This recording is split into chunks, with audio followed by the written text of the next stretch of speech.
একজন DSP madam ভিখারি সেজে একটি বাস স্ট্যান্ডে বসে ভিক্ষা করছিলেন। ঠিক এমন সময় একজন পুলিশ এসে তার গালে চড় মেরে দেয়। কিন্তু সেই পুলিশটি জানতো না যে ভিখারির বেশে বসে আছেন একজন ডিএসপি আধিকর্তা। সেই পুলিশটি যখন ডিএসপি অফিসারের আসল পরিচয় জানলেন, তখন তিনি চমকে উঠলেন।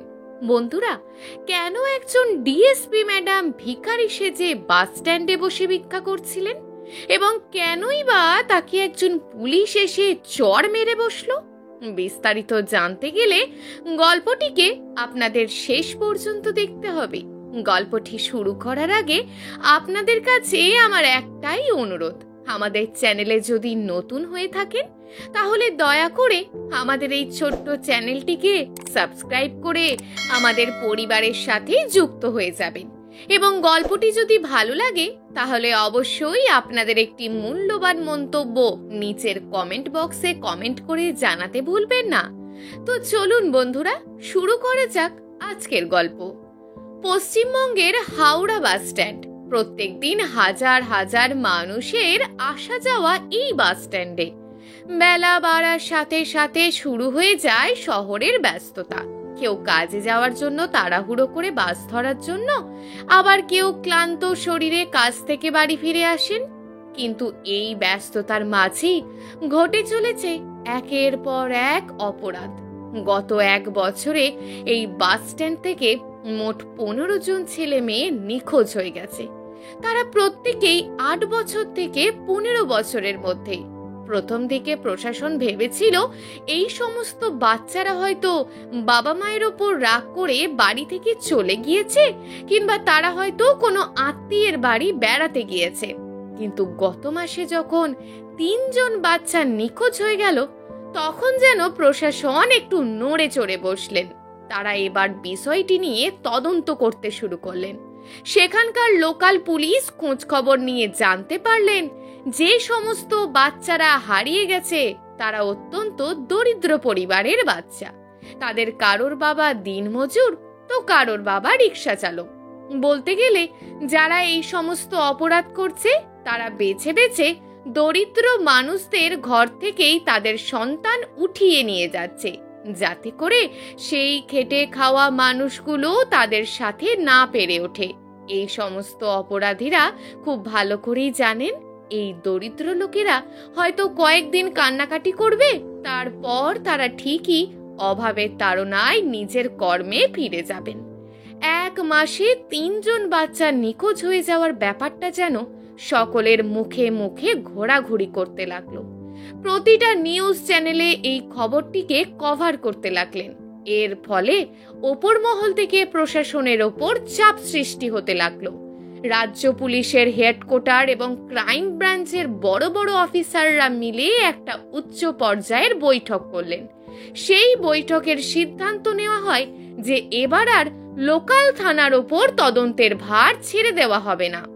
এই কেসটিকে সলভ করতে হলে এমন একজনকে দায়িত্ব নিয়ে আসতে হবে তার যেন এরকম কাজ করার অভিজ্ঞতা এর আগেও থেকে থাকে, এবং তাকে হতে হবে অত্যন্ত সাহসী এবং বিচক্ষণ।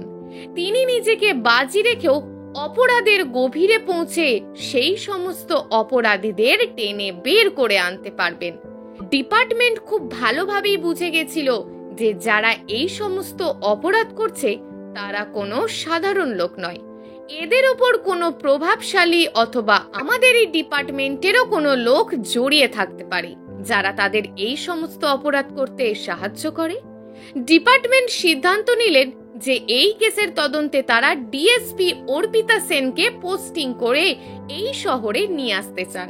ডিএসপি অর্পিতা সেন নামটা শুনলেই যেন পুরো ডিপার্টমেন্টের মধ্যে একরকম শ্রদ্ধা ও গর্বের অনুভব হয়। অর্পিতা সেন একজন সৎ, নির্ভীক এবং বুদ্ধিদীপ্ত অফিসার। তার কেরিয়ারে এর আগেও বহু কঠিন কেস তিনি অত্যন্ত দক্ষতার সাথে সলভ করেছেন। একবার এক মেয়ে পাচার কাণ্ড, আবার একবার কিডনি চক্র, এই সব কিছুর মূলে গিয়ে অপরাধীদের ধরে এনেছিলেন অর্পিতা ম্যাম। শুধু অপরাধীদের নয়, তিনি ডিপার্টমেন্টের মধ্যে লুকিয়ে থাকা কিছু দুর্নীতিপরায়ণ অফিসারদেরও তিনি বের করে এনে শাস্তি দিয়েছিলেন। অর্পিতা সেনের নাম যখন এই কেসের জন্য নথিভুক্ত করা হলো, রাজ্যে পুলিশের ডিপার্টমেন্ট হেড তাকে ফোন করে বলেন, অর্পিতা, তোমার ওপর এবার ভরসা। তুমি বুঝতেই পারছো কেসটা কতটা সেন্সিটিভ। এখানে ছোট্ট ছোট্ট বাচ্চাদের জীবনের সাথে জড়িত। সমস্ত রাজনৈতিক দল এবং মিডিয়া আমাদের ওপর তাকিয়ে বসে আছে। অর্পিতা তখন বললেন, স্যার, আমি আমার সাধ্য মতো চেষ্টা করব। তাতে যদি আমার জীবন বাজি রাখতে হয় আমি তাও রাখব। যেভাবেই হোক আমি এই অপরাধীদের খুঁজে বের করে তাদের উচিত শিক্ষা দেব। পরে ডিএসপি অর্পিতা তিনি পোস্টিং নিয়ে চলে আসলেন শহরে। অর্পিতার ডিপার্টমেন্টকে সাফ সাফ জানিয়ে দিলেন যে তিনি কোনো থানায় উঠতে চান না। তিনি তার পরিচয় গোপন রেখেই তদন্ত শুরু করবেন। তাই তিনি একটি প্রশাসনিক ভবনে এসে উঠলেন। তিনি তার বিশ্বস্ত অ্যাসিস্ট্যান্ট প্রদীপ কুমারকে সেই সমস্ত কেসের ডিটেলসগুলো আনিয়ে নিলেন। সেই সমস্ত ডিটেলসগুলোকে ভালোভাবে পর্যবেক্ষণ করে অর্পিতা ম্যাডাম বুঝতে পারলেন এই গ্যাং নতুন নয়, এদের এই ধরনের কাজ করার বহু অভিজ্ঞতা আছে। তিনি বুঝতে পারলেন তার আগের কেসগুলির মতন এই কেসটি এত সহজ হবে না। তাই তিনি ঠিক করলেন তিনি তার পরিচয় লুকিয়ে এক ভিখারির ছদ্মবেশ ধারণ করে সেই সমস্ত স্পর্শকাতর জায়গাগুলিতে নিজে বসে থেকে নজরদারি করবেন। কেননা তিনি যদি ইউনিফর্মে যান তাহলে হয়তো তাকে দেখে সেই সমস্ত অপরাধীরা আর এখানে আসবেন না। তারা যদি না আসে তাহলে এই কেসটা সলভ হবে না। পরদিন সকালে অর্পিতা ম্যাডাম সেই বাস স্ট্যান্ডে পৌঁছালেন একজন ভিখারির ছদ্মবেশ ধারণ করে। তার পরনে ছিল একটি ছেঁড়া শাড়ি, চুল এলোমেলো, হাতে একটি ভিক্ষা চাওয়ার জন্য বাটি এবং তার মুখে ছিল এক রাশ কষ্টের ছাপ। তিনি নিজেকে এত সুন্দর করে তৈরি করলেন তাকে দেখে বোঝার ক্ষমতা নেই যে তিনি একজন ডিএসপি অফিসার। তিনি সেই বাস স্ট্যান্ডে ঘুরে ঘুরে প্রত্যেকটি মানুষের কাছে ভিক্ষা চাইতে লাগলেন। কেউ বা তাকে ভিক্ষা দিচ্ছিল, আবার কেউ বা অবহেলা করে যাচ্ছিল। তারই সঙ্গে তিনি আশেপাশে কি হচ্ছে না তার সবকিছুর ওপরই লক্ষ্য রাখছিলেন। ডিএসপি অর্পিতা সেন ভিখারির ছদ্মবেশে প্রায় 10-12 দিন ধরে সেই সমস্ত স্পর্শকাতর এলাকাগুলিতে নজরদারি করতে লাগলেন যেখানে বাচ্চা নিখোঁজ হয়ে যাওয়ার ঘটনাটা সব থেকে বেশি শোনা গিয়েছিল। তিনি কখনো সকালবেলা, কখনো দুপুরে, কখনো বা সন্ধ্যায় সেই সমস্ত জায়গাগুলিতে নজরদারি করতে লাগলেন। অর্পিতা ম্যাডাম এই 10-12 দিনে অনেক কিছুই উপলব্ধি করতে পারলেও সেভাবে কোনো যথাযুক্ত প্রমাণ না পাওয়ার জন্য কাউকে অ্যারেস্ট করতে পারছেন না।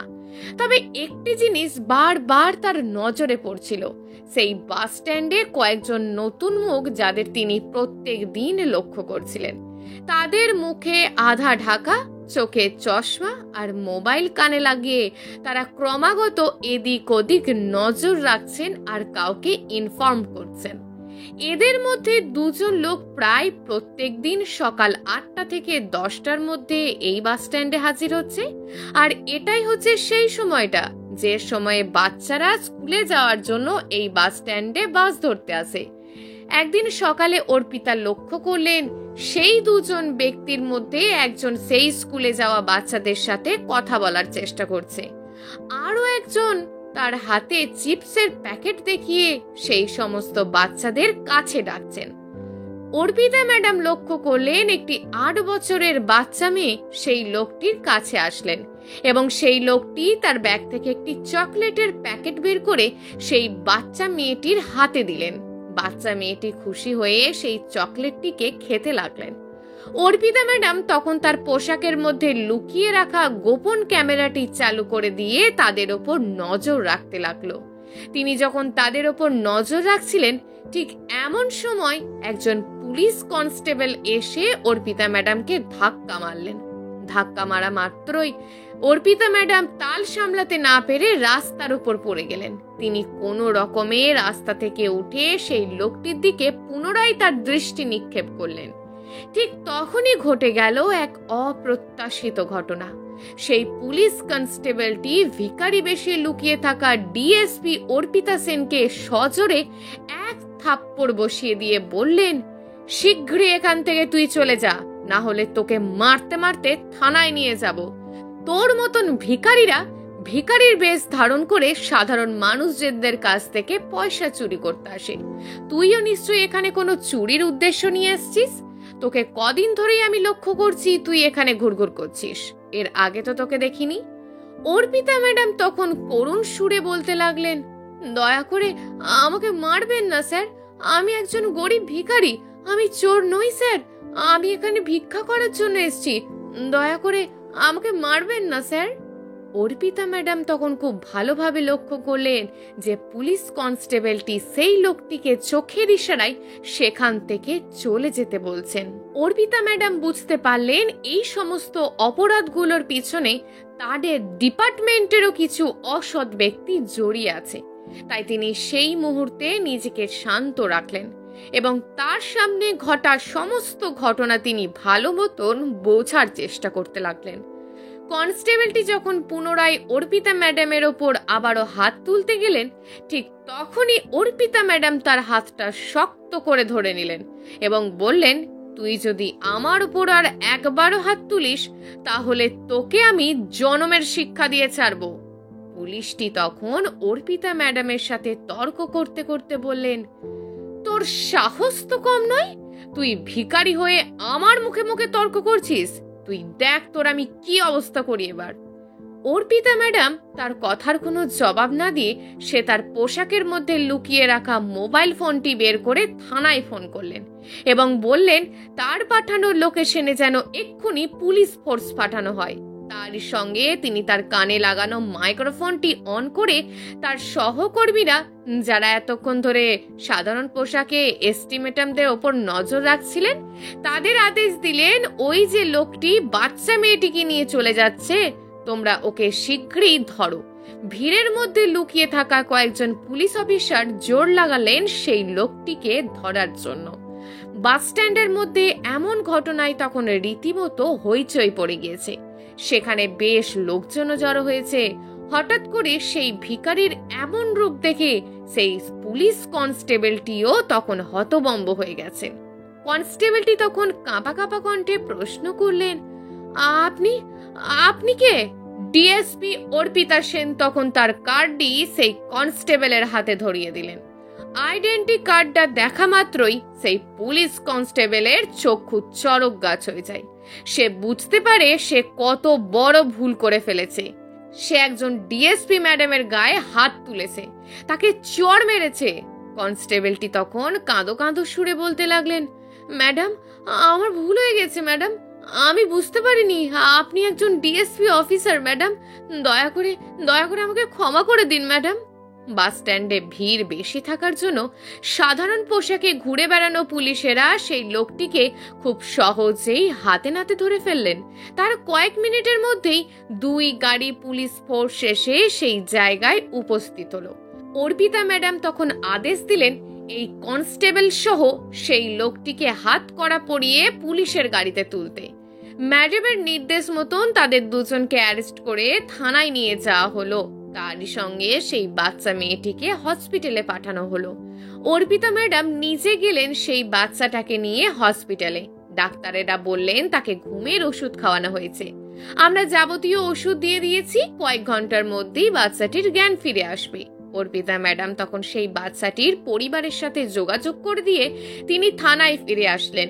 থানায় এসে তিনি তাদের দুজনকে এক এক করে জিজ্ঞাসাবাদ শুরু করলেন। দুজনেই প্রথম দিকে কিছু বলতে না চাইলেও পুলিশ অফিসার তাদের পার্সোনাল মোবাইল ফোন এবং কল ডিটেলস চেক করতেই উঠে আসে এক চাঞ্চল্যকর তথ্য। গোডাউন নাম্বার 15, এই নামটি তারা অনেকবার ব্যবহার করেছেন বার্তা হিসাবে। তাদের দুজনের ওপর যখন অর্পিতা ম্যাডাম এবং তার ডিপার্টমেন্টের লোকেরা চাপ সৃষ্টি করলেন তখন তারা গড়গড় করে সমস্ত সত্যি কথা বলে দিলেন। তারা বললেন যে এই শহরের শেষ প্রান্তে একটি পরিত্যক্ত গোডাউন আছে, সেই গোডাউনে তারা বাচ্চাদের অপহরণ করেন এবং তাদের সেখানে নিয়ে গিয়ে রাখা হয়। তারপর গভীর রাতে সেই সমস্ত বাচ্চাদের শহরের অন্যত্র পাচার করা হয়। তিনি সিদ্ধান্ত নিলেন আর এক মুহূর্ত দেরি নয়। রাত্রি তখন 11:20 অর্পিতা সেন তার ইউনিটের সবচেয়ে দক্ষ 12 জন অফিসারকে সঙ্গে নিয়ে গোডাউন নাম্বার 15 উদ্দেশ্যে রওনা হলেন। তারা পুলিশ ভ্যানে করে না গিয়ে তাদের স্কুটি এবং বাইকের লাইট অফ করে নিঃশব্দে প্রবেশ করলেন। রাত তখন ঠিক 12টা। গোডাউনের আশেপাশে সম্পূর্ণ নিস্তব্ধতা, কিন্তু তারই মধ্যে ভিতরে কিছু হালকা আওয়াজে বাচ্চাদের কান্না এবং কিছু লোকের গলার স্বর সব স্পষ্ট হয়ে উঠছিল। অর্পিতা ম্যাডাম তাদের হাতের ইশারাতে তাদের টিমকে 2 ভাগে বিভক্ত হয়ে যেতে বললেন। শুরু হয়ে যায় তাদের গোডাউন নাম্বার 15 অপারেশন। অর্পিতা ম্যাডামের নির্দেশে একসঙ্গে 2টি দরজা ভেঙে ভিতরে ঢুকে পড়লেন। ভিতরে দৃশ্য দেখে সবার গা শিউরে উঠল। মোট 11টি শিশু, তাদের চোখে মুখে ভয়। তারা সকলে আতঙ্কিত হয়ে আছে। কিছু জনকে তো আবার মোটা রশি দিয়ে বেঁধে রাখা হয়েছে। আর সেই সমস্ত বাচ্চাদের পাহারা দিচ্ছেন 4 জন বলিষ্ঠ লোক। অর্পিতা ম্যাডাম বুঝতে পারলেন এরাই হচ্ছে সেই চক্রের মূল পান্ডারা, যারা এই সমস্ত বাচ্চাদের শহরের বাইরে পাচার করে দেন। অর্পিতা ম্যাডাম তার বুদ্ধিমত্তার পরিচয় দিয়ে এবং চালাকির সঙ্গে কোনো গুলি ছাড়াই পুরো দলটিকে ধরতে সক্ষম হলেন। সঙ্গে সঙ্গে উদ্ধার করা হলো সেই সমস্ত শিশুদেরকেও। তাদের শারীরিক অবস্থা দেখার জন্য তাদেরকে হসপিটালে পাঠিয়ে দেওয়া হলো। পরদিন সকালে রাজ্যের সমস্ত বড় বড় নিউজ চ্যানেল, পত্রিকা ও সোশ্যাল মিডিয়ার একটাই নাম, ডিএসপি অর্পিতা সেন। তিনি তার সাহস, বুদ্ধিমত্তা এবং মানবিকতার জন্য গোটা রাজ্যের হৃদয়ে জায়গা করে নেন। ডিপার্টমেন্ট থেকে অর্পিতা ম্যাডাম এবং যে সমস্ত অফিসাররা সেদিনকে মিশনে সাহায্য করেছিলেন তাদের সকলকেই মেডেল দিয়ে সম্মানিত করা হয় এবং তারই সঙ্গে অপরাধীদের অপরাধ খতিয়ে দেখে তাদেরকে সাজা দেওয়ার ব্যবস্থা করা হয়। তারই সঙ্গে সেই পুলিশ কনস্টেবলটিকে তাদের সঙ্গে যুক্ত থাকা এবং অর্পিতা ম্যাডামের ওপর গায়ে হাত তোলার জন্য তাকে সাসপেন্ড করা হয় এবং তাকেও পুলিশ রিমান্ডে নেওয়া হয়। গলিতে গলিতে, পাড়ায় পাড়ায় একটাই নাম ঘুরতে থাকে, অগ্নিকন্যা অর্পিতা সেন, যে তার সাহস এবং বুদ্ধিমত্তার পরিচয় দিয়ে সমস্ত অপরাধীদের শিকড় সহ উপড়ে ফেলেছেন। অর্পিতা ম্যাডাম নিজেও খুব খুশি হন এই সমস্ত শিশুদের আবারও তাদের পরিবারের কাছে ফিরিয়ে দিতে পেরে। প্রিয় দর্শক বন্ধুরা, আজকের এই রোমাঞ্চকর গল্পটা আপনাদের কেমন লাগলো তার নিচে কমেন্ট বক্সে কমেন্ট করে জানাতে ভুলবেন না। গল্পটি যদি আপনাদের ভালো লাগে তাহলে দয়া করে আমাদের চ্যানেলটিকে সাবস্ক্রাইব করে আমাদের পরিবারের সঙ্গে যুক্ত হয়ে যাবেন। দেখা হবে পরবর্তী কোনো ভিডিওতে। ততক্ষণ ভালো থাকুন, সুস্থ থাকুন এবং নিজের পরিবারের খেয়াল রাখুন। ধন্যবাদ।